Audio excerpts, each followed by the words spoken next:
أهلا بيك من أي مكان بتسمعني منه. الأمان الداخلي هو إحساس بالاطمئنان حتى في أسوأ الأوقات اللي ممكن تمر بيها. يعني إنك تكون متصالح مع نفسك لما تغلط، وتعرف تتعامل مع إحساسك بالخوف من حد أو في المواقف الصعبة في حياتك. وده مش معناه إنك تتجاهل إحساسك لو خايف أو قلقان. في الأوقات دي أنت بتختار ما تسيبش مشاعرك توقفك وتأثر على قراراتك أو على حياتك.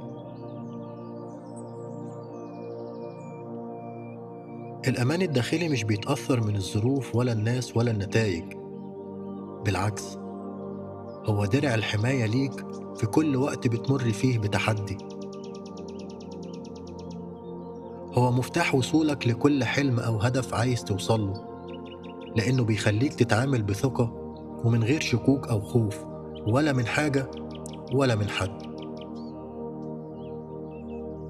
والجميل إنك تقدر تبنيه لو حاسس إن ما جاتلكش الفرصة من وإنت في الطفولة، لأن كتير مننا تعرضوا لنقد والعقاب في البيت وفي المدرسة، خلوا كتير مننا يكبروا ويخرجوا للحياة من غير أي إحساس بالأمان الداخلي.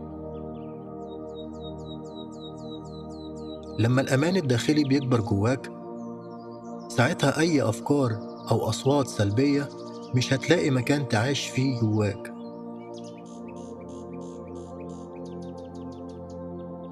لما الأمان الداخلي بيكبر جواك، ساعتها أي أفكار أو أصوات سلبية مش هتلاقي مكان تعيش فيه جواك،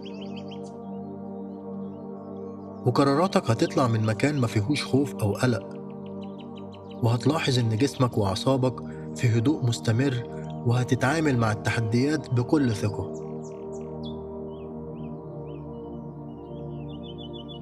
دلوقتي غمض عينك، اتنفس ببطء وعمق، حس بالهواء وهو بيملى جسمك، وتخيل إن الأمان والثقة هما الهواء اللي بتتنفسه.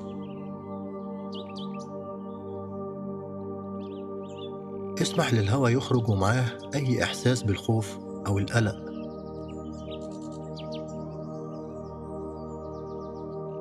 اتنفس مرة تانية بنفس الطريقة،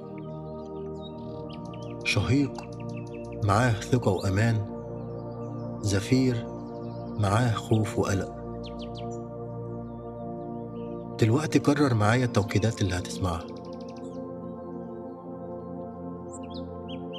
إحساس الأمان جوايا ومالي قلبي.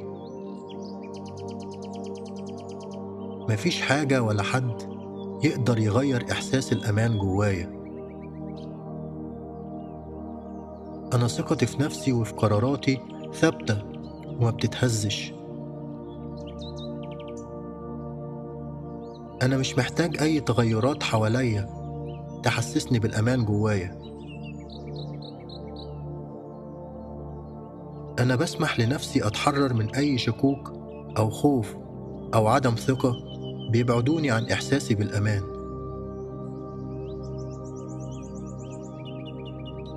إحساس الأمان جوايا سببه هو ثقتي إن خالق الكون هو حمايتي. دلوقتي تقدر تفتح عينك وتكمل يومك، واسمع الجلسة مرة تانية في أي وقت.